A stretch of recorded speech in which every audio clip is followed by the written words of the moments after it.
Deputado Danone, ou Banone, desculpe. Esqueci seu nome, então vou chamar de deputado Nestlé, postou no Twitter que a oposição vai comer o pão que o diabo amassou. Seria esse o discurso do ódio do bem? Então vamos para a reportagem. O deputado André Janones, ele voltou a lacrar nas redes sociais. Hoje, agora há pouquinho, né? Se é que um dia ele deixou de causar.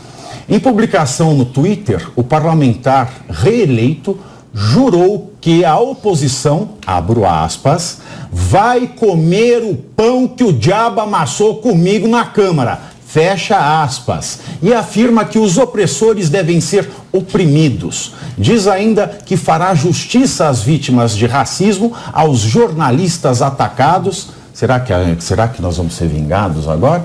E as 400 mil mortes por Covid-19 que poderiam ter sido evitadas, segundo a CPI da pandemia. O que significa essa fala? Opressores e oprimidos. Vocês acreditam que opressão com opressão se paga? Essa retórica agressiva do Janones é contraste com a união que o presidente eleito Lula prega em seus discursos de pacificar, unir o país? Estamos vendo aí o terceiro exemplo. O primeiro foi a Gleisi, depois foi o Boulos e agora o Janones, já aí com as garras de fora, Cris. Olha, eu vejo com uma grande lamentação esse tipo de postura do deputado Janones, que aliás já até se cogita também, eventualmente, se assumir algum ministério no governo Lula, se fala da Secretaria de Comunicação do presidente da Presidência da República, por exemplo. Eu vejo com um espanto esse tipo de manifestação, porque vai na linha de você dar gás a um processo eleitoral, a uma disputa política que já acabou. Né? Nesse momento, é o momento que quem governa tem a responsabilidade, primeiro, de governar para 210 milhões de brasileiros. Segundo, tem a obrigatoriedade de dialogar especialmente com o Congresso Nacional e conseguir uma maioria que não conseguiu nas urnas. Então é importante a gente destacar que a coligação de apoio ao presidente eleito, ela conseguiu 20% das cadeiras da Câmara dos Deputados, por exemplo. Então existe a necessidade de ter um discurso muito mais moderado que venha a agregar setores da sociedade que eventualmente não votaram no presidente Lula. Então, esse tipo de situação vai totalmente na contramão desse discurso do deputado Janones.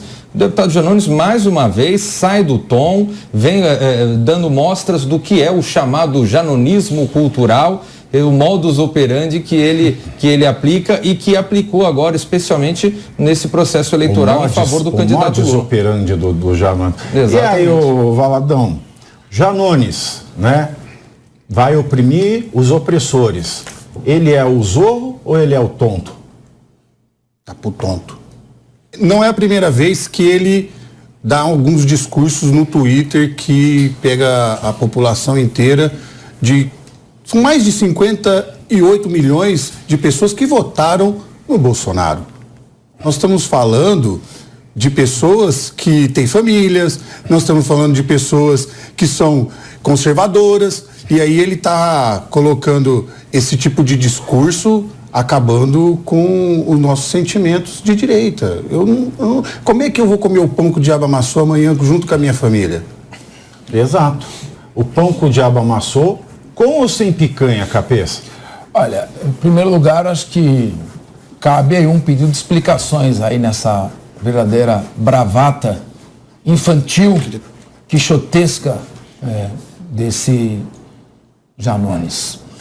Primeiro ele disse, mataram 400 mil pessoas, no Twitter, está lá no post dele. Então, uma explicação quem foi que cometeu esse crime, para ele especificar direitinho como foi que foram mortas essas pessoas, ele tem que responder por essas acusações. Será que ele vai responsabilizar também as pessoas, aqueles que mataram quase 100 mil pessoas, porque nos governos Lula a Dilma foram fechadas 40 mil leitos de UTI, que poderiam ter salvo 100 mil pessoas? O que eu digo é o seguinte, este Janones jamais ocupará um cargo de presidente da República, porque isso não é discurso de líder.